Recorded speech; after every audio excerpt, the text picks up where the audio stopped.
겸손과 기도. 찬미 예수님. 성부와 성자와 성령의 이름으로 아멘. 하늘에 계신 우리 아버지, 아버지의 이름이 거룩히 빛나시며 아버지의 나라가 오시며 아버지의 뜻이 하늘에서와 같이 땅에서도 이루어지소서. 저희에게 일용할 양식을 주시고 저희에게 잘못한 일을 저희가 용서하오니 저희 죄를 용서하시고 저희를 유혹에 빠지지 않게 하시고 악에서 구하소서. 아멘. 성부와 성자와 성령의 이름으로 아멘. 찬미 예수님. 우리의 수업이 3월 7일부터 시작을 해서 지금 6번째 반틈 달려왔습니다. 반틈. 네. 그리고 이제 반틈 남았네요. 다음 주에는 수업이 없는 거 아시죠? 예, 다음 주에는 수업 없습니다. 성류 축성 미사도 가야 되고 교구에서 하는 그렇게 수업이 없고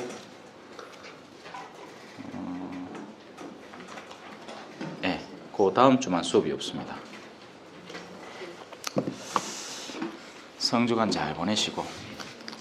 자, 우리 지금 로마서 이제 2장 6주째 하는데 이제 2장 들어가. 이거 의하노 이거 예? 진도 빼겠나 싶다. 예? 근데 진도가 중요한 게 아닙니다. 그 내적 가치를 여러분들이 온전히 습득을 하고 구체적으로 살아가는 것이 중요하지, 우리가 무슨 서를 어떻게 배웠다 그걸 가지고 주변에 자랑할 것도 아니고, 물론 자랑하려는 의도를 지니신 분이시라면 죄송합니다. 제 수업은 전혀 그런 목적이 아니에요. 무언가의 진도를 빼고 그 스펙을 쌓고 그 수료증을 얻어서 그걸 다른 이에게 제시할 수 있는 수단은 없을 겁니다. 물론 수료증은 드립니다. 그렇다고 그것도 걱정하지 마세요. 챙길 건 다 챙겨드려요. 근데 그걸 가지고 실제로 우리가 사는 것이 중요하다는 거죠. 자, 2장으로 들어가 봅시다. 제목이 이렇습니다. 하느님의 의로운 심판.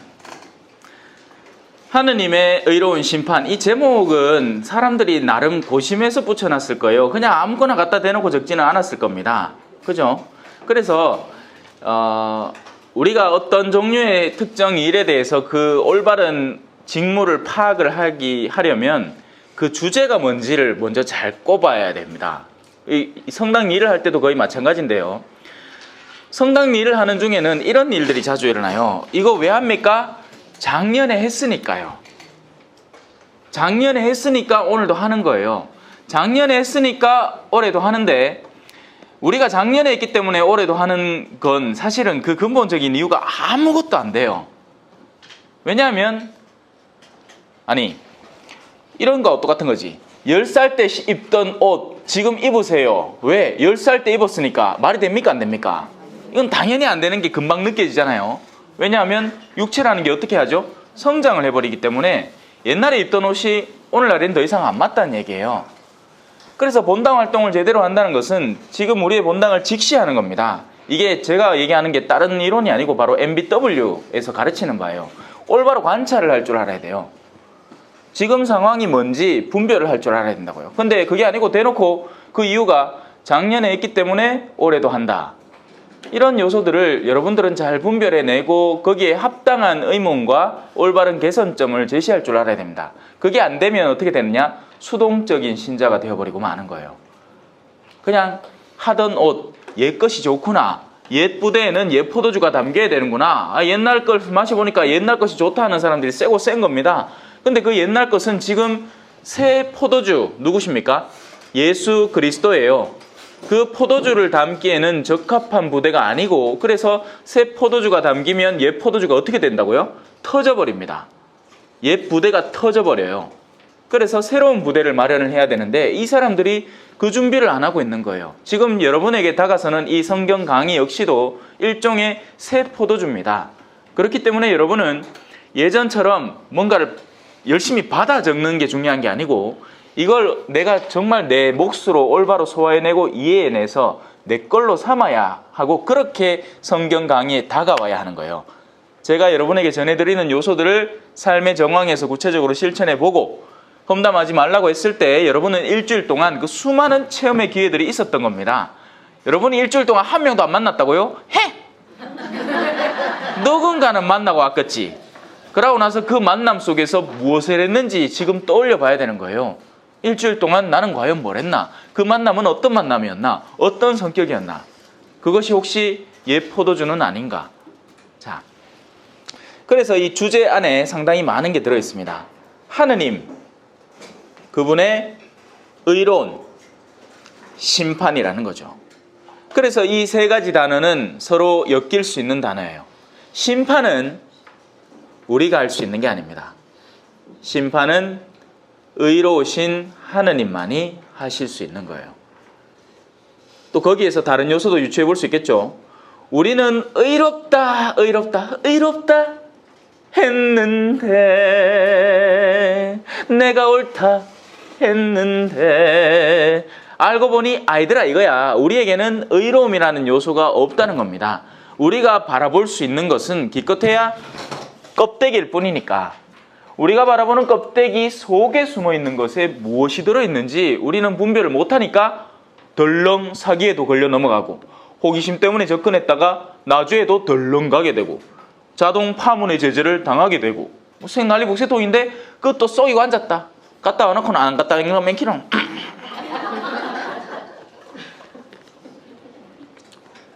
그래, 거짓된 삶을 자꾸 살면 더한 악이 갈수록 내 안에 가중되어 들어오게 됩니다. 우린 진솔하게 살아야 돼요. 자, 들어가 볼까요? 이제 뜸을 들나시, 한번 들어가 봅시다. 그러므로 남을 심판하는 사람이여, 그대가 누구든 변명의 여지가 없습니다. 심판.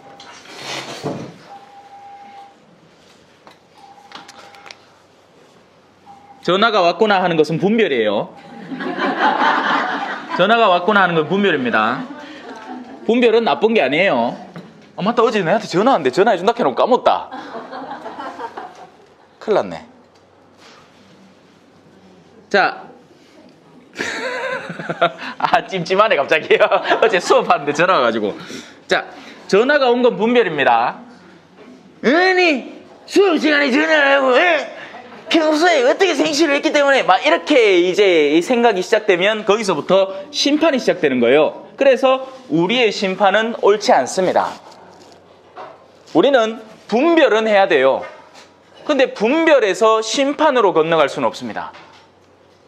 이게 까만색이냐 하얀색이냐. 자, 이 마카는 무슨 색이죠? 여러분은 방금 분별을 하신 거예요. 이건 뭐다? 파란색. 그죠? 그 분별은 필요한 겁니다. 그래야 내가 평소에 글을 쓸 때는 뭘 쓰고 중요한 부분을 마크할 때는 이렇게 다른 색깔로 표현할 수 있으니까 분별은 필요한 거예요. 근데 심판이란 어떤 거냐? 난 파란색 좋아해. 필요 없다는 거지. 난 파란색 좋아하니까 이건 어떻게 되겠어요? 똑같이 되는 거예요. 필요 없다는 거예요. 누구를 중심으로? 나를 중심으로. 아니, 누가 결정합니까? 내가 결정해버린 거예요. 그럼 나는 내 결정은 옳습니까? 나에게는 옳지. 바로 그 점 때문에 우리가 대놓고 싸우는 게야. 내 생각에는 남편이 틀렸고 남편 생각에는 내가 틀렸어. 그럼 죽자고 싸워야 돼. 대화를 안 하는 거죠, 대화를. 하느님은 올바로 심판하시는 분이십니다. 우리는 그 심판을 믿어야 되는데, 근데 그 심판에 닿기 전에 하느님은 자비라는 영역을 우리에게 선물해 주셨어요. 나중에는 반드시 있을 심판이에요. 반드시 있어요. 그래서 여러분들이 지금 아무리 억울한 일을 당한다 해도 속상해야 할 이유가 하나도 없습니다. 왜? 합당한 심판이 반드시 내려질 것이기 때문이죠. 우리가 그 심판을 앞당길 필요가 없다고요. 이놈 죽어라! 니 잘못했잖아! 잘못한 건 맞아. 근데 하느님의 심판은 자비와 더불어서 이루어지는 심판이기 때문에 우리는 이 자비에 합당한 우리의 태도,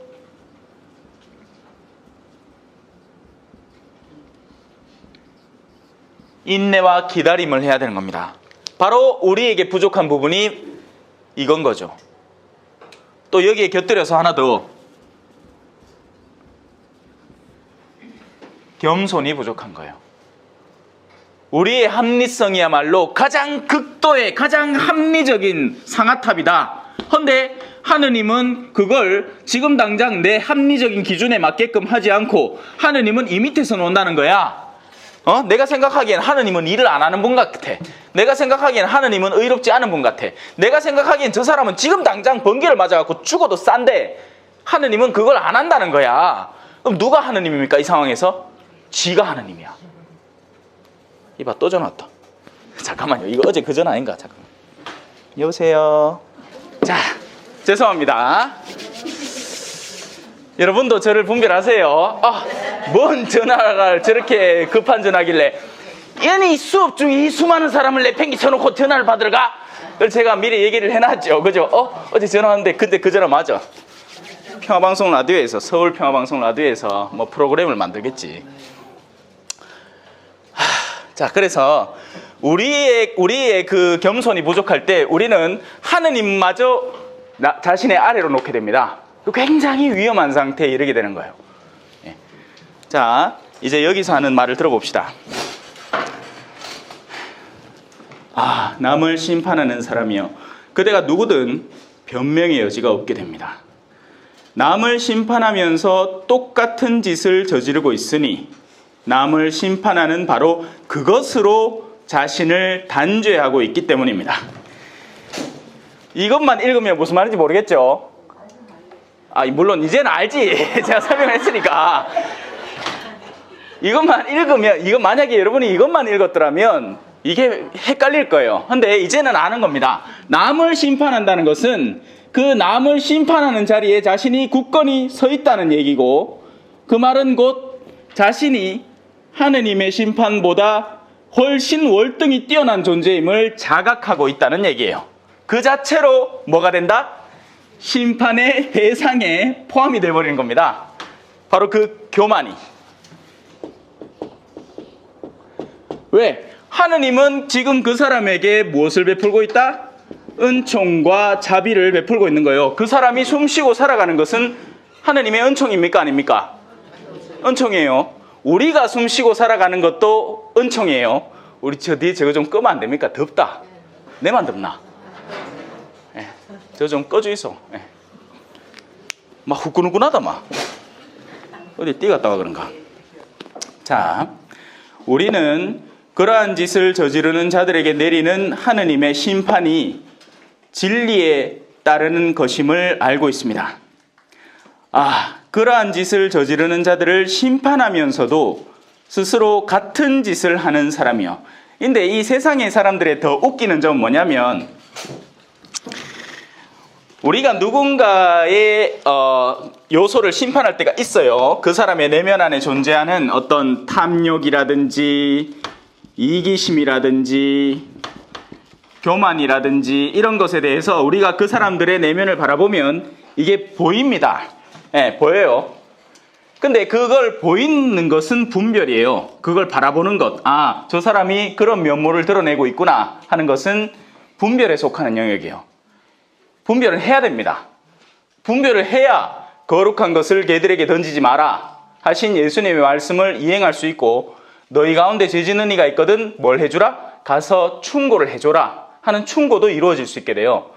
분별을 하지 않은 채, 그러니까 분별 이전에는 뭐가 존재하느냐? 회피가 존재해요. 막 딱지 온 게야. 내가 그냥 건드리기 싫은 거지. 그러면 도망쳐버리면 됩니다. 그러면 분별할 필요도 없어. 그냥 우리 아가 지금 깜빵이 들어갔어.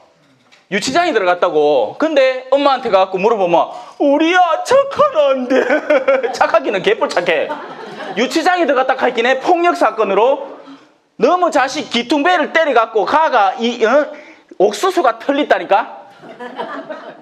그런데 지 자식이 착하대요. 뭐 하고 있는 거죠? 회피하는 거예요. 본질을 잡고 회피하는 거죠. 내가 아한테 쓴소리 하마 아가 나를 미워할까봐 겁이나 죽겠는 기야. 그 두려움 때문에 미친 듯이 오랜 세월을 살아왔어요. 사랑받고 싶다는 마음인데, 근데 오랜 기간의 회피를 통해서 역으로 그 자식의 마음에 엉뚱한 것을 심어놓은 거죠. 이해가 되십니까? 우린 분별을 해야 돼요. 그리고 분별에 따른 행동을 해야 됩니다. 분별에 따른 행동을 해야 돼요. 분별에 따른 행동. 근데 우리는 곧잘 분별에서 멈추지 않고 어디까지 간다? 심판까지 자동으로 확 가버리는 겁니다. 그리고는 심판에 따른 행동을 적극적으로 하려고 들어요. 심판에 따라서 행동을 하면 상대를 조지놔야 됩니다. 말 그대로. 상대를 조지놔야 돼. 왜? 나는 심판을 해버렸거든. 그놈은 뭐다? 지옥이야. 그럼 지옥을 보여줘야 돼요. 내가. 언제부터? 지금부터. 내 능력껏. 그러니 자연스럽게 뭐가 된다? 복수가 되는 거죠.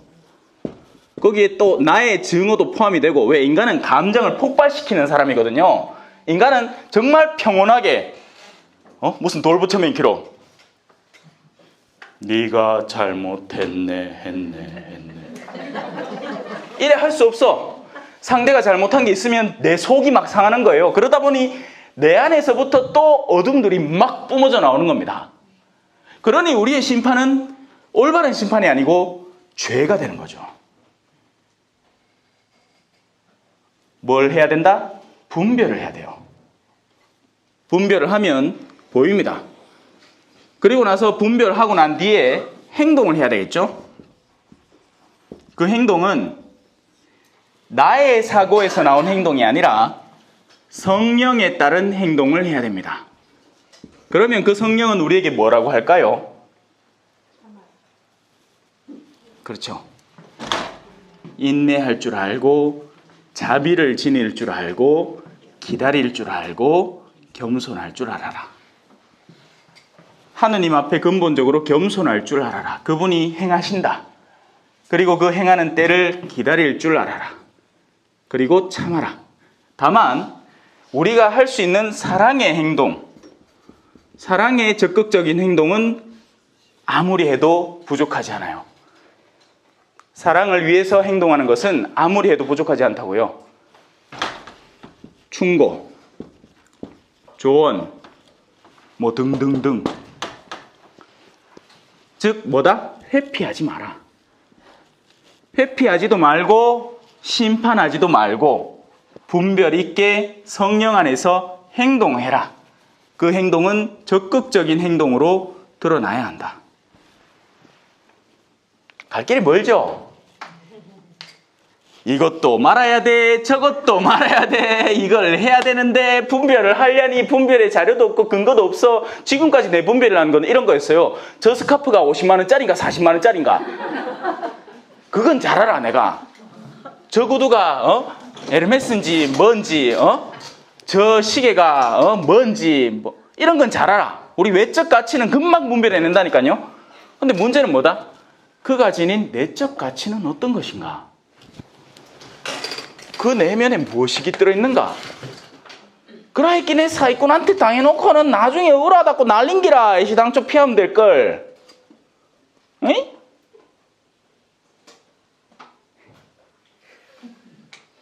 난 사기꾼 아니에요. 믿거나 말거나 하기야 뭐 사기꾼이 지가 사기꾼이라 하겠습니까? 여러분들이 분별하세요. 저는 왜 이렇게 하고 있나?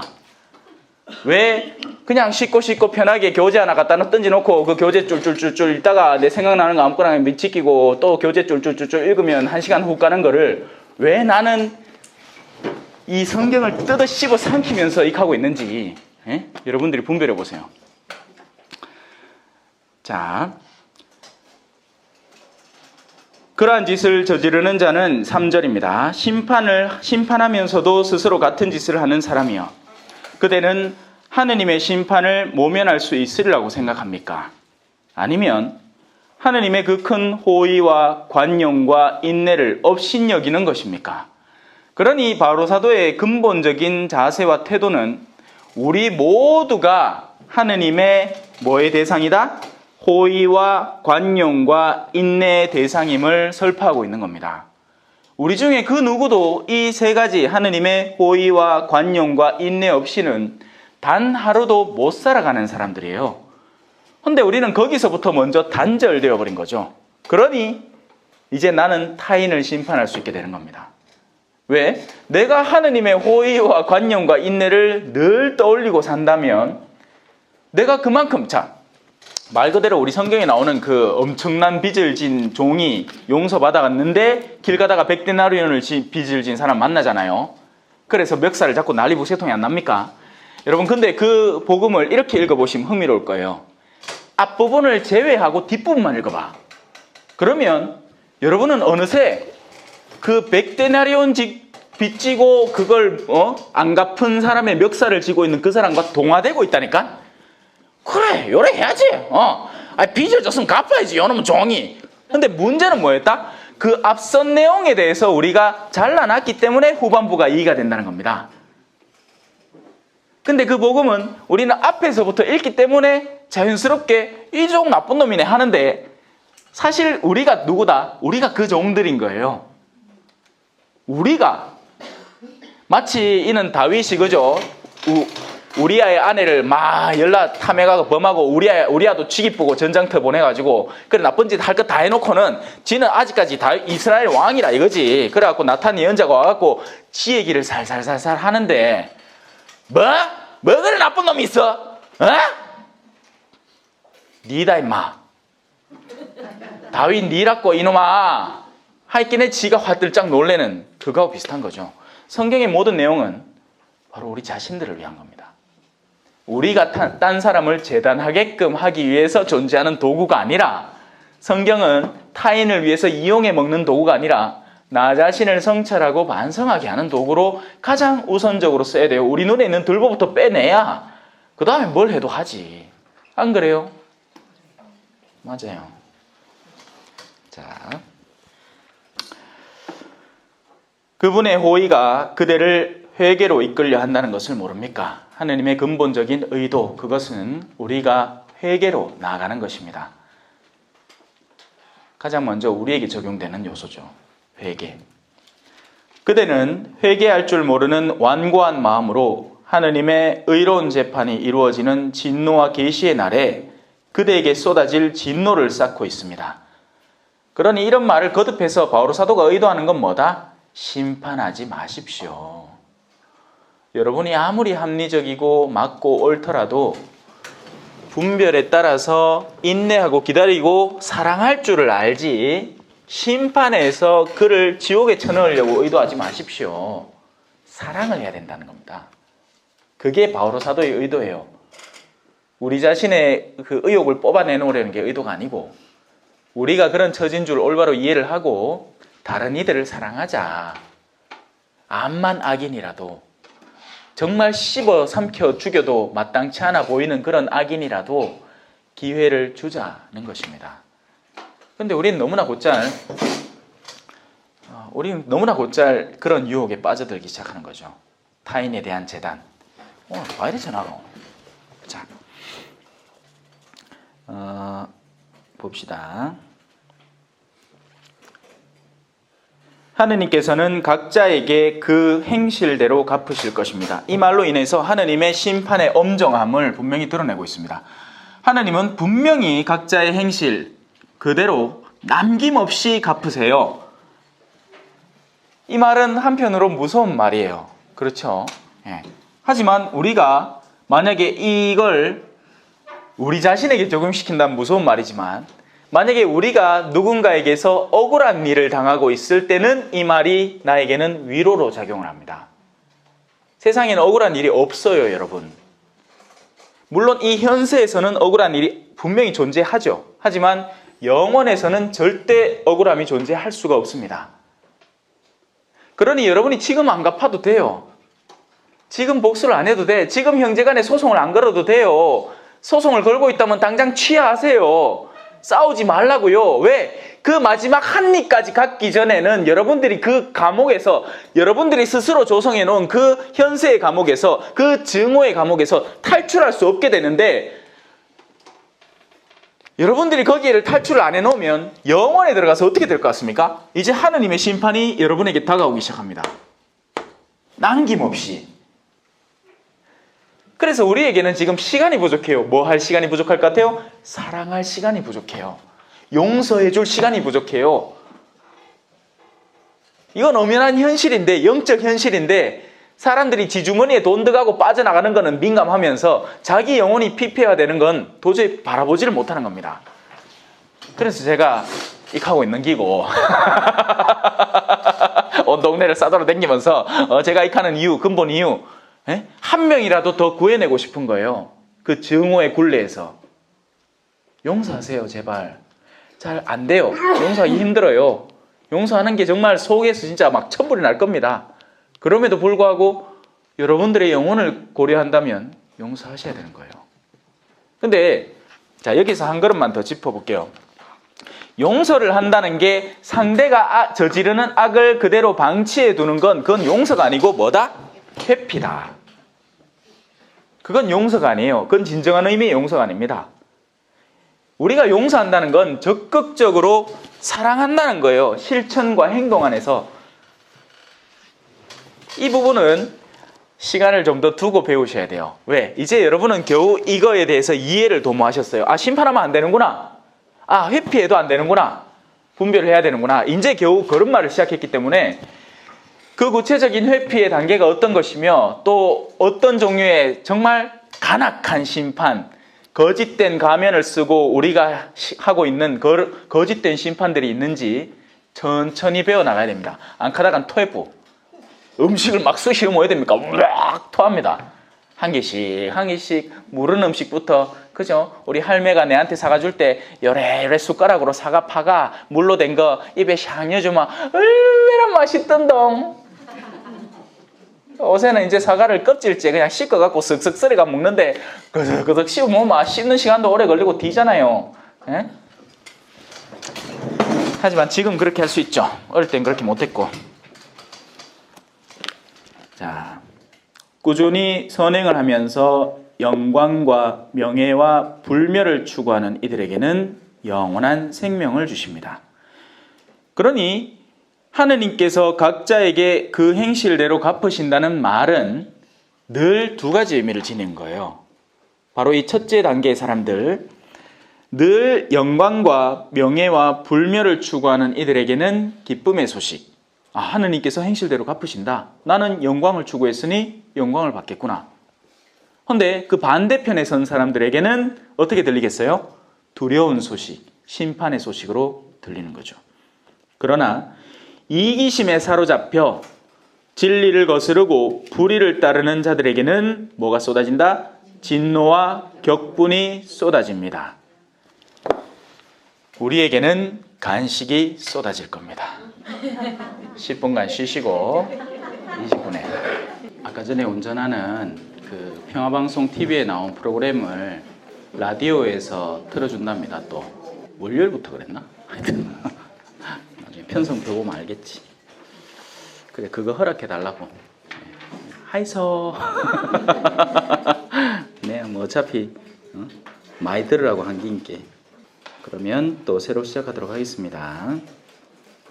그래서 하느님의 그 같은 말씀은 그 두 가지 차원에서 서로 다른 결과를 야기시키게 됩니다. 한 측은 두려움이고 수치고 다른 측은 희망이고 약속이고 기쁨이고, 먼저 유다인이 그리고 그리스인까지 악을 저지르는 자는 누구나 환난과 고통을 겪을 것입니다. 먼저 유다인에게 그리고 그리스인에게까지 선을 행하는 모든 이에게는 영광과 명예와 평화가 내릴 것입니다. 하느님께서는 사람을 차별하지 않으시기 때문입니다. 선을 행하는 것, 그것이 핵심입니다.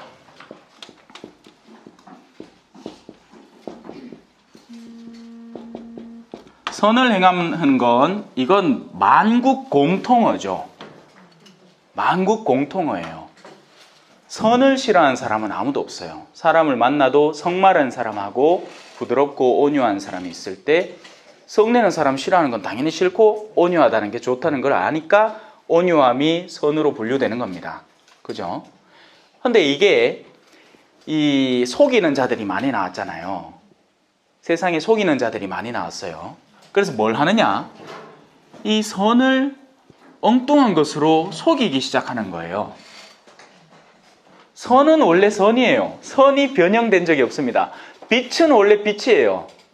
빛이 원래 달라진 적이 없어요. 근데 어떤 게 선으로 분류될까요? 철두철미함. 그래서 수많은 선한 어르신들이 자신이 철두철미하지 못해서 죄스럽게 느끼는 게야. 신부님, 평임이사 한번 봐주십니다. 아이고, 큰 죄 짓다. 아이고, 지옥 가겠네.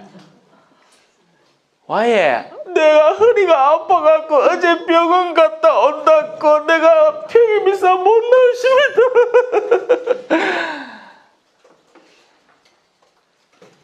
은연중에 여기 사로잡혀 있는 사람이 굉장히 많아요. 진짜 많아요. 철두철미함. 아니, 뭐 제가 폐임사에서 그렇지. 대표적인 케이스 있잖아. 9일 기도를 하면서 54일 동안 마치는 거. 69, 54.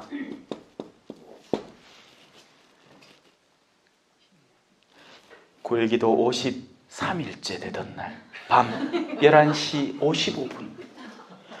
하루 종일 바쁘게 산 데레사 자매는 그제서야 자신이 9일 기도의 이 마지막 날을 고대하고 있다는 것을 떠올리기 시작했다. 묵주를 급히 꺼내 들고 재빨리 5분 안에 그 묵주 기도의 5단을 바치려고 노력해보지만 역부족. 은총 성모송 한 단을 남겨놓고 그만 시간은 애석하게도 12시를 때려버리는. 신부님한테 가 묻습니다. 어찌해야 됩니까? 우짜기는 마저 바치소. 아이고, 철두철미함. 은연중에 이게 선으로 대두돼 버린 거예요. 자, 선의 근본은 어디 있을까요? 선의 근본은 인간의 양심 안에 있습니다. 그래서 우리가 기본적인 노선 안에서 사람들은 선해요. 선을 알아요. 그리고 선을 추구합니다. 그런데 자꾸 헛된 요소들이 거기에 끼어들어서 이 선을 망쳐버리기 시작하는 거죠. 더럽히기 시작하는 겁니다. 아니에요. 자, 근데 그 양심은 과연 어디에서 나왔는가?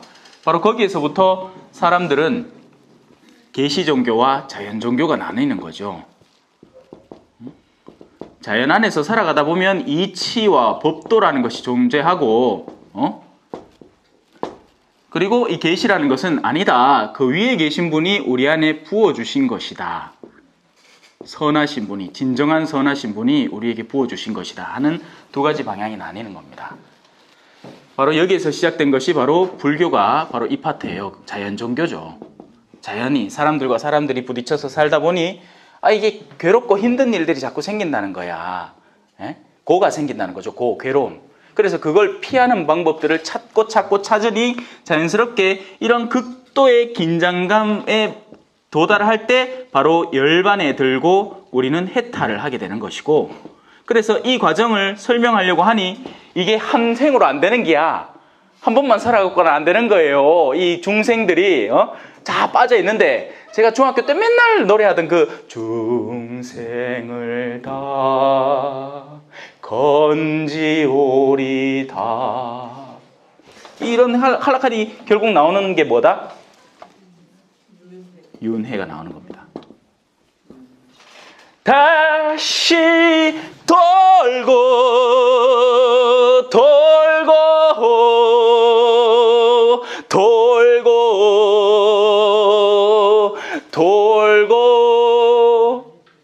다시 돌고 계속 돌아야 돼. 근데 바로 여기에서 이건 그 윤회를 누가 검증해내냐는 문제가 생기죠. 누가 그만큼 살아봤냐는 얘기예요. 인생은 원샷 원킬입니다. 여러분은 여러분의 생이 전부예요. 그래서 이 생 안에서 우리는 철두철미함을 통해서 선을 얻는 게 아니고 바로 믿음이라는 것을 통해서 선을 사랑하게 됨으로써 의로움을 얻게 되고 그 선을 완성해 나아가는 거예요. 미약하나마 지금의 우리의 모습은 나약할지언정 우리가 시작한 그 여정은 완수될 것이니 그래서 회개하라는 부르짖음이 있는 것이죠. 방향을 돌이키라고. 이해되셨죠? 그래서 선을 행하는 모든 이에게는 그가 유다인이든 그리스인이든 불교신자든 개신교신자든 유교신자든 누구든 선을 구체적으로 알고 실행하는 이면 하나님의 자녀에서 배제될 리가 없는 겁니다. 물론 더 빠르고 좋은 길이 있다면 그 길을 알아나가는 게 낫겠죠. 그래서 선교는 필요한 거예요. 왜? 우리가 그 길을 가보니 그 길이 훨씬 더 빠르고 아름답고 수많은 영적 문화유산들이 존재를 하고 또 교회의 도움도 얻을 수 있고 우리 엄마 손도 성모님 손도 잡고 걸을 수 있고 미사도 드리면서 신부님의 말씀도 들을 수 있고 하는 그런 아름다운 요소들이 너끈히 많다는 거지. 그러니 선교를 당연히 해야 되겠죠. 안 가고 아니다 사람들 다 저거 선 찾아갈 끼다 아이고 놔둬도 돼 하는 그 사람은 뭘 하고 있다? 회피를 하고 있는 겁니다. 너무나 쉽고 빠른 길이니까 뭐 다 괜찮아 잘 될 거야 내가 굳이 선교하지 않아도 돼 괜찮아 잘 될 거 아니요 잘 안 돼요. 선교 안 하면. 우리가 아는 선에서는 최대한 열심히 노력을 해서 사람들을 빛으로 이끌어야 됩니다. 그리고 그걸 우리가 해도 되고 안 해도 되는 일이면 괜찮아요. 근데 그건 뭐다? 사명이에요. 소명이고 지상 명령입니다. 너희는 가서 모든 민족들에게 내 이름으로 세례를 받도록 하고 성부와 성자와 성령의 이름으로 세례를 받게 하고 그들에게 내가 너희에게 전한 모든 것을 가르쳐라 하신 분이니까요. 그래서 선교는 사명이에요. 우리가 해도 되고 안 해도 되는 게 아니라. 근데 그 선교를 이렇게 하면 어떻게 된다? 있던 사람도 튕이 나간다. 선교는 철두철미함을 강요하는 게 선교가 아니에요. 야야야 인자 시작했지? 신자들에게는 5대 의무가 있단 말이라. 그러니까 꼬박꼬박 지켜야 돼. 자빠질 거예요. 예전엔 그렇게 안 살던 사람이니까 주일 미사 오는 것만도 힘들 거라고요. 근데 그 사람을 내 집에 들다 놓으면 어떡해? 신자 누구나 다 아는 기라 하면서 막 억지로 끌어들여가 버거워가지고 막 어색하고 죽겠는데 그걸 자꾸 시키면 어떡해? 천천히 주일 미사 나왔을 때 아이고 DJ 주일 미사 나오는 것만 해도 DJ 아이고 그래 기도문 외우는 거 힘들지? 괜찮다 몰라도 된다. 이 꾸준히 하다 보면 자연스럽게 익어가는 기고 나도 그래 배운 기다. 이렇게 가르쳐 줄 줄 알아야지. 뭔 너무 시험 보듯이 왜 안 나냐? 헤헤 그것도 아직 네가 신자 되겠나? 이렇게 삼아 철두철미함 속에 선이라는 것을 인지하게 되는 요소로 너희는 온 세상을 떠돌아서 예비자 한 명을 끌어다가 너희보다 더 지독한 사탄의 자식으로 만들어버리는구나. 그렇게 배우면 그 사람은 말 그대로 해병대 출신 사람이 돼보는 거예요. 지가 해병대를 나왔으니까 딴 사람들은 그 기준에 못 미치면 언제나 핫바리밖에 안 되는 거야. 적어도 해병대 중사쯤은 돼야지 내가 존경을 할까 말까지. 이해되시죠? 네. 자, 이제 12절로 들어갑니다. 다른 민족들과 율법. 율법을 모르고 죄 지은 자들은 누구나 율법과 관계없이 멸망하고 율법을 알고 죄 지은 자들은 누구나 율법에 따라 심판을 받을 것입니다. 자, 여기에서 핵심 주제에 반복되고 있는 요소가 뭐죠? 죄 지은이라는 부분입니다. 죄 지은. 율법이 있건 없건 잘못됨을 알고 그것을 실행한 이들. 근데 바로 여기에서 우리가 선을 오해하고 있다고 얘기를 했죠. 그럼 선에 반대되는 편에는 뭐가 있다? 죄가 있겠죠. 죄와 악이 있겠죠. 그죠? 악을 저지르는 게 죄 아닙니까? 이 역시도 오해가 생겨난다는 겁니다. 선이 철두철미함이라면 죄는 철두철미하면 없는 게 되어버리는 거예요. 이해가 되죠? 내가 주일 미사를 빠졌나? 내가 금육을 어겼나? 내가 교무금을 안 냈나? 내가 판공을 안 받나? 내가 안 한 게 뭐 있노? 머리부터 발끝까지 다 지켜. 그럼 나는 죄 없는 사람이다. 요즘 판공 때 판공성사 줘보면 가관입니다. 죄 없는 인간들이 얼마나 많은지. 성부, 성자, 성령, 뭐 별다른 거 없고 예 성사본지는 지난 판공 때 받고 예 막 용서해 주있어. 용서할 걸 꺼내야 용서를 하지요. 쥐가 뭘 잘못했는지를 자기가 성찰을 하고. 자, 여기서 또 짚고 넘어갈게요. 고해 5단계, 고해 5단계, 성찰, 통해, 정계, 고백, 보속입니다. 예? 성통정고보. 이 정계라는 건 헷갈리죠. 결심이에요. 성통결고보. 성찰, 송해. 자, 성찰은 생각한다는 거고, 내가 뭘 했나, 뭔 짓거리를 했나, 내가 지난번 고해 이후로 뭔 짓거리를 했나, 혹은 내가 그 이전에도 뭔가 캥기는 게 자꾸 남아있다면 그 요소는 도대체 뭔가. 그리고 나서는 아프구나. 생각해보니 아프구나. 그것이 나를 괴롭히고 있구나. 그것을 반복해서는 안 되는 거구나. 그건 수치스러운 일이었구나. 그런 통해가 올바로 이루어지고 다시는 안 해야지. 그렇게 나를 아프게 하는데, 근데 이건 너무나 자연스러우네요. 내가 기대기 때리는 게 아픈 줄 알면 안 때릴 거 아닙니까? 근데 이 방송 때는 조심을 해야 돼. 이 바보 흉내 냈다가는 그런 지체장애 가신 분들이 막 상처받고 있고 합니다. 근데 자기가 이 미숙한 상태라서 그 아픔을 못 느낄 수도 있잖아요. 그럼 그 행위를 반복하게 되는 겁니다. 아프면 안 해요. 그건 너무나 자연스러운 일이죠. 그래서 영적 시각이 가리워져 있는 이와 영적 시각을 뜨고 있는 이들의 차이가 분명히 드러나는 겁니다. 지가 아프면 안 해요. 지가 그걸 반복하는 건 아직도 눈을 못 떴다는 얘기밖에 안 돼요. 그래서 그들의 눈은 가려져 있으니 그들이 보아도 보지 못하고 들어도 듣지 못하게 하여 구원받는 일이 없게 하려는 것이다 하는 그 말씀이 그들에게 적용되어 버린 겁니다. 지가 때리면서도 지가 아픈 줄 몰라. 지가 자기를 때리는데 지가 아픈 줄 모른다니까요. 근데 그 아픈 줄 모르는 게 몰라서 모를까요? 알기 싫어서 모를까요? 후자라는 겁니다. 의도적으로 자꾸 돈 욕심을 내고 물질적인 것에 마음을 빼앗기고 자꾸 자기 마음을 흐트러 놓는데, 뭔 놈은 내가 나를 반성하고 내가 그렇게 아들한테 싫은 소리 했는 게 그렇게 미친 듯이 공부 잘하라고 했던 게 사실은 내 나쁜 짓이었구나 하는 걸 언제 반성해 봅니까? 씨앗이 땅에 뿌려졌는데 그 즉시 새들이 와서 다 낚아채 가면 내 안에 남아있을 씨앗이 뭐가 있어요? 안 그래요? 성통정, 성통결, 성찰통의 결심에서 90%가 끝납니다. 99%가 끝나요. 고백이라는 건 그렇게 내가 해놓은 작업물을 사제 앞에 와서 이야기하는 것 뿐이에요. 왜? 하느님은 성찰 때도 함께, 통회 때도 함께, 결심 때도 함께 하신 분. 우리의 속내를 모두 알고 계셔서 속일 수가 없는 분이기 때문에 그렇습니다. 하느님은 이미 알고 계세요. 그걸 우리는 사제라는 훌륭한 도구, 이 도구는 왜 주어져 있을 것 같아요? 하느님 때문에 아니면 나 때문에? 그렇죠. 우리 때문에 주어진 거예요. 개신교에서도 통성기도를 바칩니다. 개신교는 이렇게 믿거든. 내가 하느님하고 직방으로 얘기하면 되지. 돼요. 하세요. 근데 문제는 뭐다? 그렇게 하고 나면 나한테 변화가 없다는 거예요. 근데 우리가 직접 사제라는 인격과 만나서 비록 이 가림막은 쳐져 있지만 그 안에서라도 그 이야기를 하고 나면 부끄러움을 느낀다는 거죠. 그리고는 다시 그 고해를 하기 싫어서라도 죄를 맡게 된다는 겁니다. 그리고 무엇보다도 제일 확실한 건 사제의 사제경.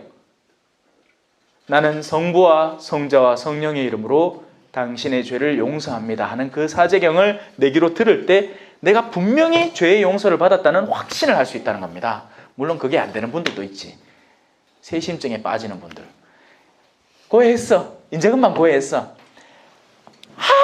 내 그거 빠뜨리는 기라.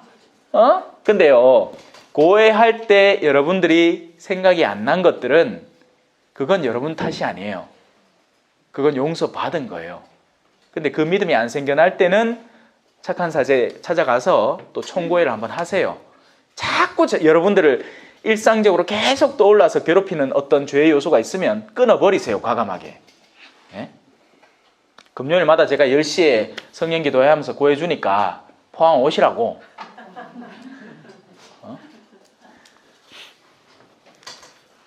자, 고백하고 나면 보속을 합니다. 보속이라는 건 사제가 주는 어떤 기억 아픔, 메꿈이죠. 근데 그래서 이 보석은 우리에게 잠벌을 남겨요.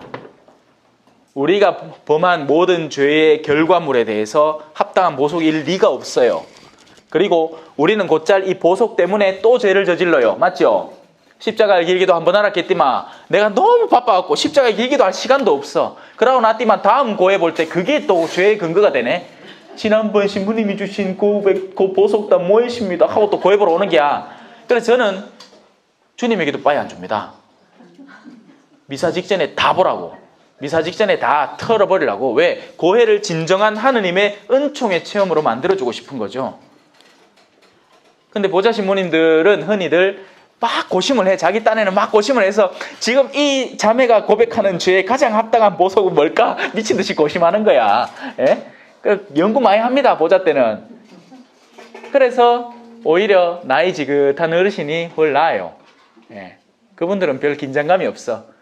이놈의 인간 용서해서 되돌아올 인간이면 되돌아올 끼고 아니마 또 반복할 끼고 또 반복을 몇 번을 하다가 또 돌아올 사람은 돌아올 끼고 하느님의 은총의 작용이라는 걸 아는 거예요. 이 지혜가 있는 어르신들은.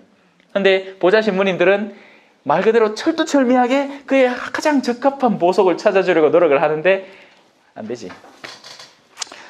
그래서 아시겠죠? 자, 고해 짚고 넘어갔습니다. 율법을 모르고 죄지은 자들은 누구나 율법과 관계없이 멸망하고 율법을 알고 죄지은 이들은 누구나 율법에 따라 심판을 받을 것입니다. 죄지으면 그 결과가 돌아온다는 게 핵심인데 그것이 두 갈래로 갈라지니 율법을 차라리 모르면 몰라서 못한 부분은 인정받고 넘어갑니다. 아이들의 미숙함은 그래서 용서받아요. 그죠? 근데 어른이 아이 짓을 하면 어떻게 된다? 그건 상황이 달라요. 나이 40 먹고 하루에 게임을 8시간 하고 있으면 이건 또라이지. 이거는 정신 나간 인간이지. 이게 정상이 아니라. 아이 때는 철딱선이 없을 때는 그럴 수 있어요. 저도 그래 봤어요. 저도 나이 20대에 이제 대학 신학교 들어가서 이제 잠깐 이 여름 방학 때 나와서 내 형하고 친척 형하고 PC방 친척 형이 운영하는 PC방 가고 밤새도록 한번 해봤어.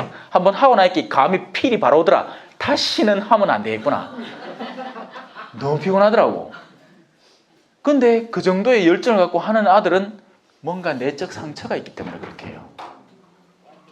다른 만족을 주는 요소가 전혀 없기 때문에 그런데 빠져드는 겁니다. 중독 상태인 거죠, 일종의. 근데 여러분, 오늘날의 아이들이 게임을 한다고 해서 무조건 죄가 아니에요. 착각하지 마세요. 요즘 아이들은 놀이터도 없어요.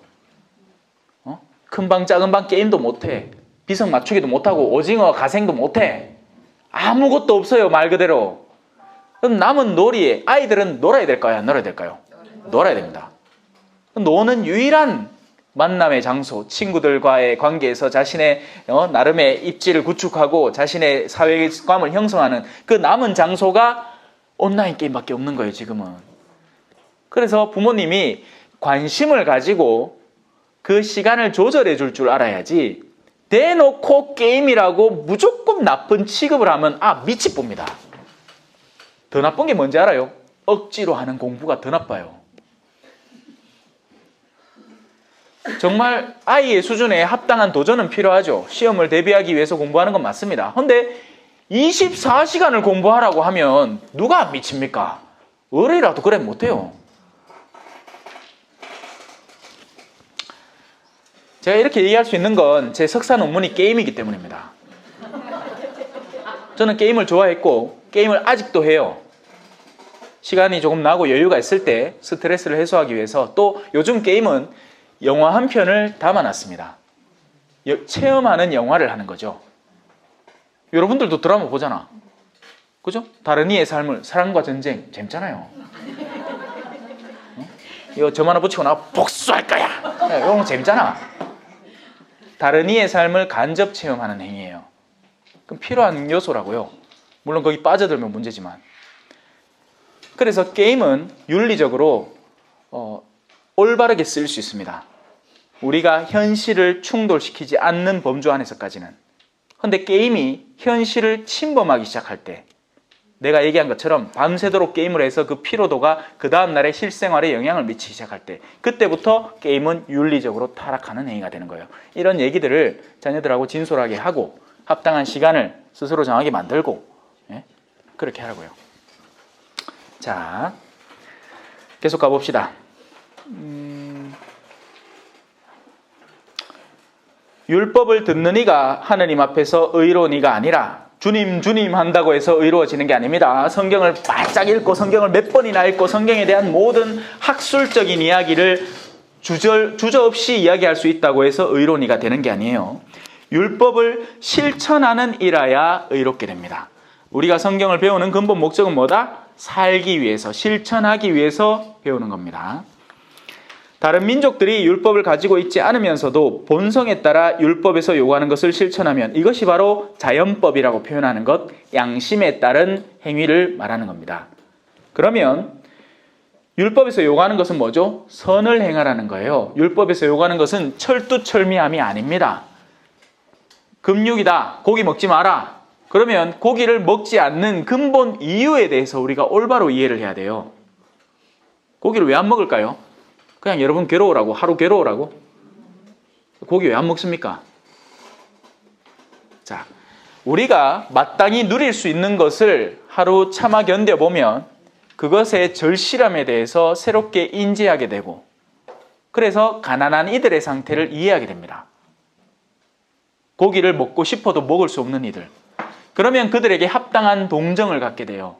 같은 마음을 지니게 된다고요. 그러면 수월하게 그들을 도와줄 수 있습니다. 우리가 그런 체험이 없이 나날이 호화로운 생활을 누리면 가난한 이가 지금 추운지 더운지 아무 상관이 없어요. 여러분 오늘 시험 하나 치고 집에 갈 때 겉옷 벗고 한번 집에 가보세요. 얼마 추운동. 아니다, 안 춥겠다. 이제 날씨가 좋아져가. 근데 그렇게 한번 추워보면 길에서 떨고 있는 이들이 얼마나 추울까가 걱정이 되는 겁니다. 근데 한국 사회는요, 그런 요소들을 싹 다 치워놨어요. 사람만 모이면 잡아다가 시설에 집어넣는 기야. 그러고 나서는 시설을 관리할 사람을 구하는 거죠. 돈 줘가며. 그러니까 내 눈에 보이는 게 귀찮고 성가시고 싫다는 거예요. 제가 볼리비아에 가서 놀란 건 성당 입구마다 거린들이 문전성시를 이루고 있어요. 그럴 수밖에 없겠죠. 근데 지금 오늘날 우리 한국의 성당에서 그런 사람이 있으면 어떻게 될 것 같습니까? 당장 사무장님하고 아이고 나가십시오 하고 쫓아내봅니다.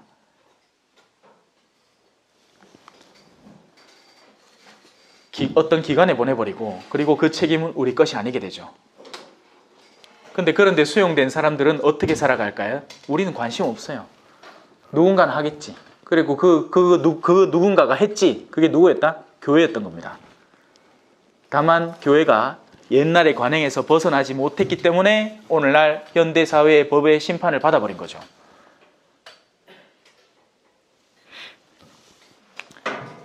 여러 가지 요소가 섞여 있어요. 미디어에서 보도되는 모든 것들이 진리는 아닙니다. 거기에는 분명한 의도가 숨어 있고 그 의도 가운데 적지 않은 부분은 정치적인 의도예요.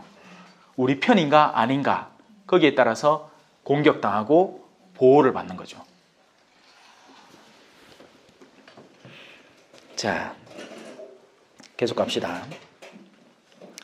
그들의 양심이 증언하고 그들의 엇갈리는 생각들이 서로 고발하기도 하고 변호하기도 하면서 그들은 율법에서 요구하는 행위가 자기들의 마음에 쓰여 있음을 보여줍니다. 그것이 뭐다?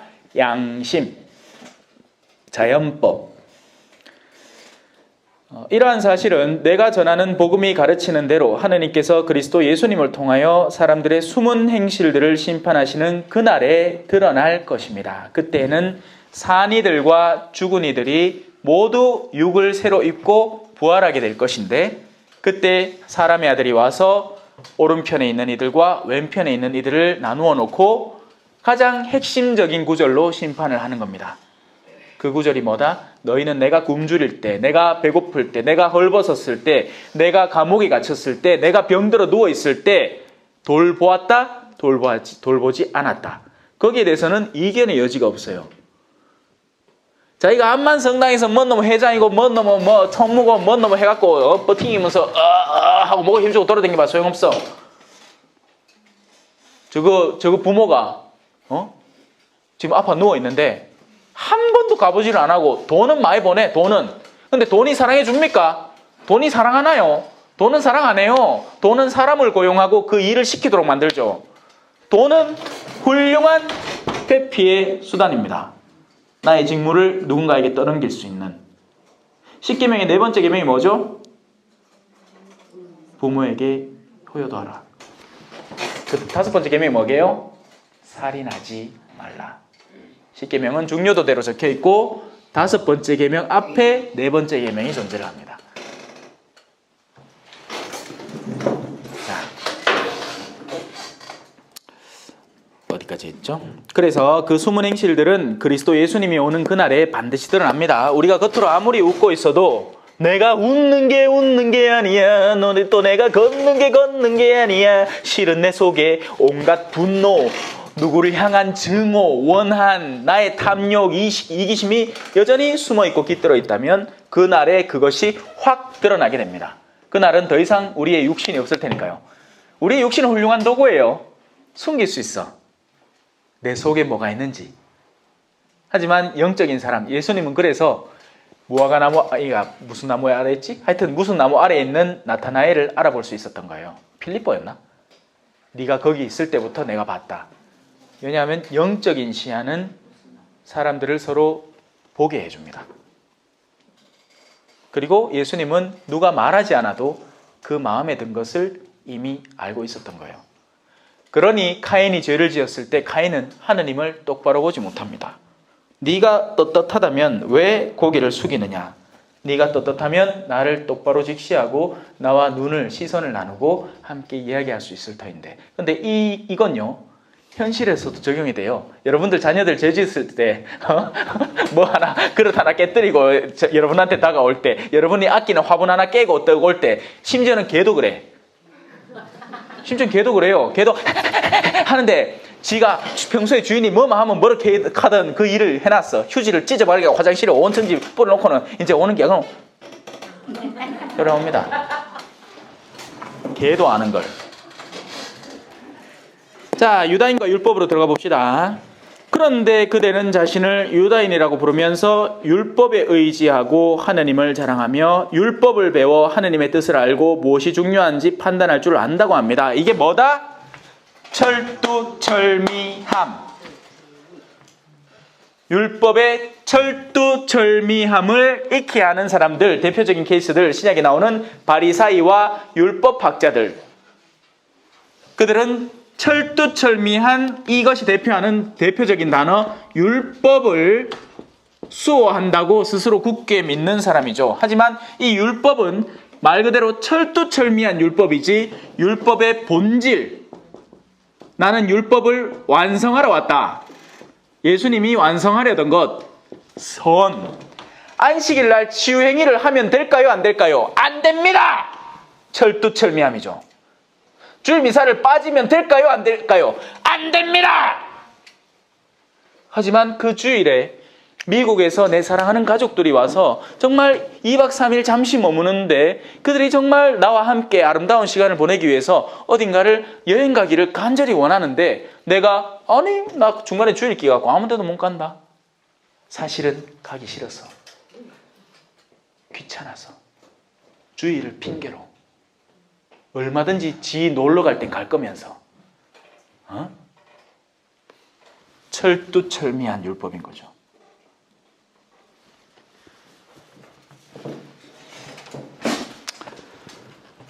또 자신이 눈먼이들의 인도자고 어둠 속에 있는 이들의 빛이라고 확신하며 율법에서 지식과 진리의 진수를 터득하였으므로 어리석은 자들의 교사이며 철없는 자들의 선생이라고 확신합니다. 그들의 교만인 겁니다.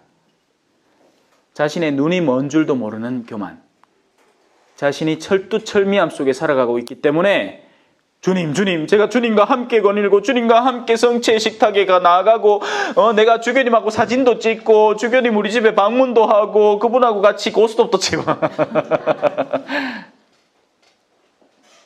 어떤 자매가 자랑을 하는데 이런 걸 자랑합니다. 아이고 내 은혜 본당에 있을 때요 그 주인 신부님이 그 새벽 2시에 우리 집에 남편하고 와갖고 내가 술상 봐주고 그 한참 놀고 가셨다 아닙니까? 그걸로 자신의 짐짓 거룩함을 드러내고 싶어 하는데 오히려 반대죠. 신부님 지금 시간이 늦었습니다. 이러시는 건 합당한 일이 아닙니다. 사제관으로 돌아가십시오. 근데 옛날 어르신들은 그게 잘하는 건 줄 알았어요. 그래서 이해는 합니다. 근데 오늘날 그렇게 하면 안 돼요. 오늘날 여러분들 딸내미가 보자 신부님하고 새벽 12시, 밤 12시 넘어갖고 술 먹는다 하면 아이고 그래 신부님하고 먹나 잘 먹고 온네 아이고 이놈의 가시나 안 들어오나 해야 돼. 물론 썩내지 말고 이놈의 가시나 어여 들어와 부드럽게 해주세요. 왜냐하면 그건 안 되는 일이기 때문이에요. 그건 도리상으로도 안 맞는 일이에요. 아시겠죠?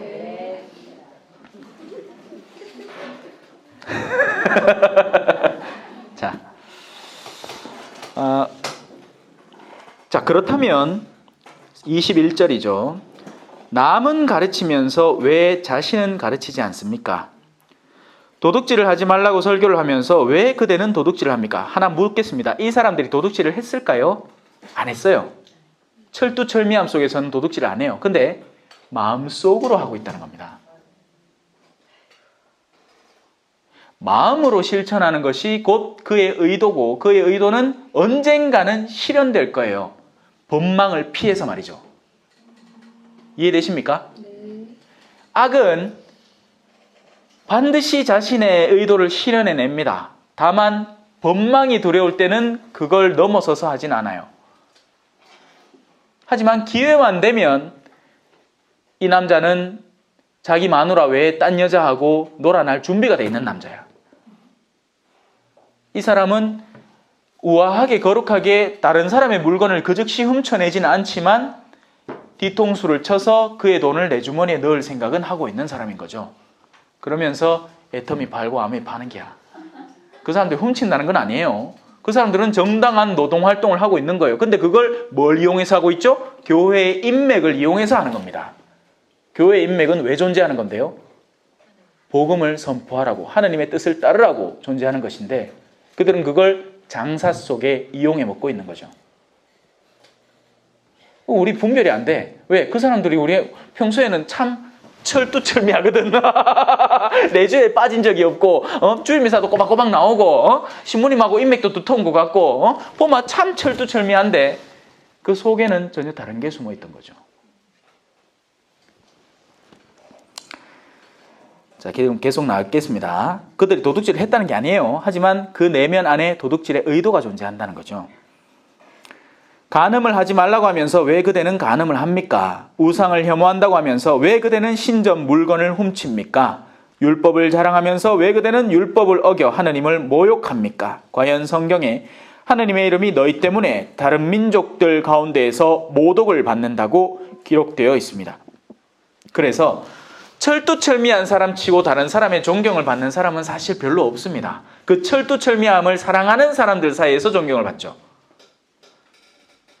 온유한 사람, 부드러운 사람, 따스한 사람이 사람들의 존경을 이끌어내요. 맞습니까? 틀립니까? 맞아요. 이건 어딜 가나 이거는 그 사람이 천주교 신자인지 아닌지가 중요하지 않아요. 그렇게 온유하고 따스하고 다른 사람을 챙기는 사람은 천주교 신자건 불교 모임에 자기가 잠깐 참여하건 학부모 모임에 가건 누구나 좋아하고 사랑하게 됩니다. 근데 그게 아니고 종교적인 엄정함과 철두철미함을 지키는 사람은 그 철두철미함의 굴레에 속해 있는 사람들은 아이고 나도 언젠간 저 자리 꿰차고 앉겠지 하고 우러러 볼 수 있겠지만 다른 데 가면 그런 의미가 싹 사라지게 돼요. 지금 표정들 보이게 이해하시는 분들 일부 헷갈려 하시는 분들이 있어. 이 머리로 지금 정돈이 안 되시는 것 같아요. 언젠가는 이해되겠지. 자, 그래서 하느님의 이름이 너희 때문에 다른 이들 가운데에서 모독을 받지 않도록 하세요. 간단한 비유를 들어드릴게요. 식당에 가서 종업원을 보면 친절하게 대하십시오. 여러분이 돈 내고 돈 많고 그 식당에 손님으로 왔다고 막대하지 마세요. 옛날에는 아주 가관이었어. 어르신들 보면 담배 뻑뻑 피가 밥그릇에 시끄부고 생쇼를 다 하더만. 그러고 종업원한테 막 대하고 욕하고 조금 늦었다고 막 썩내고 자기가 그 종업원의 일을 하면 절대 하지 못할 일인데 그 종업원이 맡고 있는 탁자가 지금 몇 개나 되고 그 손님들의 요구를 다 들어주는 통에 조금 오류가 날 수 있는데 근본적으로 의도가 잘못된 게 아닌데 미친 듯이 썸을 내는 거예요. 바로 철두철미한 사람이죠. 자기는 그렇게 안 산다는 거야. 그러다 보면 다른 이방 민족들에게 하느님의 이름이 모독되게 됩니다. 왜? 그렇게 해놓고 그 철두철미한 사람은 마칠 때 성부와 성자와 성령의 이름으로 아멘. 또 기도도 짧게도 안 해. 주님 은혜를 베풀어 주신 모든 은혜에 감사하나이다. 마치 그 기도 안 하면 식사 오기도 안 한 것 같은 느낌인가 봐. 저는 기도 왜 하는지 아세요? 성부와 성자 하나님 감사히 잘 먹었습니다. 아멘. 그거 하면 그 중에 철두철미한 사람과 제 의도를 이해하는 사람이 아닙니다. 철두철미한 사람은 이거 신부 맞나? 이런 표정을 절 쳐다봐. 자기가 예상하던 그 기도가 아니거든. 그 기도를 몰라서 안 하는 게 아니에요. 어떤 때는 알기 때문에 안 합니다. 물론 어떤 때는 까먹기도 하지. 주님 베풀어 주신 모든 은혜에 감사하나이다. 주님의 이름은 찬미를 받으소서 이제와 영원히 받으소서 세상을 떠난 모든 교우들의 영혼이 하느님의 자비로 평안한 식을 얻게 하소서. 아멘. 봐 알잖아. 안다카 있겠네. 어휴, 진땀 뺐다. 근데 자 식사 전후 기도의 핵심을 가르쳐 드릴게요. 식사 전 기도는 축복을 기원하는 겁니다. 강복하기를. 주님께서 음식뿐만이 아니고 거기 모여있는 이들 모두를 축복을 내리는 거예요. 식사 후의 기도는 뭐다? 감사해요. 잘 먹었습니다. 고맙습니다. 그래서 아이한테 철두철미하게 그 식후 기도를 외우게 만드는 게 아니고 자기가 진짜 느낀 감사를 표현하도록 도와주세요. 그리고 나서 나이가 차면 원래는 식후 기도 이런 양식이 있단다. 네가 교회 안에서 살아가는데 필요할 거니까 한번 외워두렴 하고 조언해 주는 게 맞죠. 시작부터 막 그 긴 기도를 초등학교 3학년짜리가 이제 청년생활 찾아가고 그거 다 외우라 하면 얼마나 디노.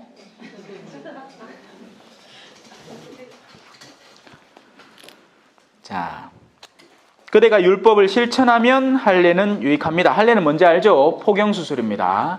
우리가 지금 현대사회 개념으로는 포경수술을 떠올리면 돼요. 근데 포경수술은 아니에요. 그냥 포피의 일부를 잘라내서 그가 유대인임을 드러내는 행위죠. 근데 그게 어느샌가 우리나라에는 위생적인 관념과 더불어서 마땅히 해야 하는 수술로 다 이렇게 되어버렸습니다. 그걸 안 하면 마치 무슨 수치스러운 일이냐. 근데 지금은 이제 아니에요. 여러분 생각을 달리 하세요. 꼭 해야 되는 거 아닙니다. 유다인들이 하던 거지 그리스도인들이 하던 게 아니라 할게네. 자, 그러나 그대가 율법을 어기면 그대가 받은 외적 표지 할례는 할례가 아닌 것이 되고 맙니다. 그래서 우리는 이 할례를 떠올리면서 뭘 떠올리면 가장 적합할까요? 세례를 떠올리면 됩니다. 네. 그래서 우리가 하느님의 법도를 실천할 때 우리의 세례는 유익하죠. 그러나 우리가 법을 어기고 살면 도리어 우리가 받은 세례는 세례가 아닌 것이 되고 마는 거예요. 차라리 아니 받은 만 못한 무언가가 되어버리는 거죠. 우리가 세례를 받는 이유는 철두철미함 안에 젖어들려고 받는 것이 아니라 하느님을 늘 떠올리고 기억하면서 선을 기억하고 율법의 본질을 기억하기 위해서 하는 겁니다. 잊지 마세요. 자, 그러니 할례 받지 않은 이들이 율법의 규정들을 지키면 할례를 받았지만 할례를 받은 것으로 여겨지지 않겠습니까? 받지 않았지만 할례를 받은 것으로 여겨지지 않겠습니까? 그러니까 신앙인이 된다는 것은 그 신앙의 본질을 살아가는 것이 진정한 신앙인의 의미라는 것입니다. 물론 그렇게 살아갈 때 세례를 받으면 더한 은총과 더불어서 살아가기 때문에 유익할 수밖에 없어요. 아니 내가 우리 로키 영화 알잖아요. 빠밤빰 지금 이 소리는 제 입에서 난 소리가 아니다. 로키가 어떻게 운동합니까? 막 산에 막 나무 통들 지고 막 와 하고 막 혼자 줄넘기 막 하고 그래 하잖아. 예? 그렇게 해서 누구하고 싸우죠? 돌프 룬드그렌하고 싸워. 그 러시아 출신의 이래갖고 막 온갖 기계장치 딱 하고 딱 초제 가면서 정확하게 딱 하고 맛있는 이유식 같은 거 딱 먹고 또 운동하고 팔 근육 대로 기르고 다리 근육 대로 기르고 철두철미하게 운동을 해. 근데 그렇게 한 사람보다 결국 로키가 이긴다는 말이잖아요. 그래서 영화인 거예요. 그래서 영화라고요. 왜냐하면 실제로는 그렇게 안 되기 때문이에요. 철두철미하게 트레이닝을 받은 사람은 그 근육의 근력이 어마어마해지는 겁니다. 가장 완벽한 근육을 소유하게 되는 거죠. 그리고 야외에서 그렇게 훈련한 사람은 운 좋아서 그렇게 될 수는 있지만 극히 드물기 때문에 그게 영화가 된 거예요. 그러면 우리의 신앙생활은 어떨까요?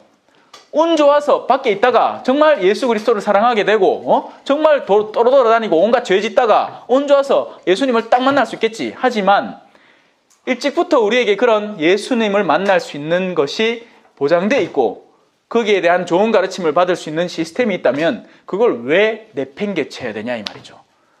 거기에서 우리는 세례의 당위성을 찾아야 되는 거예요. 그냥 대놓고 세례 받으러 가지 말고. 성부와 성자와 성령의 이름으로 아멘. 영광이 성부와 성자와 성령께 처음과 같이 이제와 항상 영원히 아멘. 성부와 성자와 성령의 이름으로 아멘. 수고하셨습니다.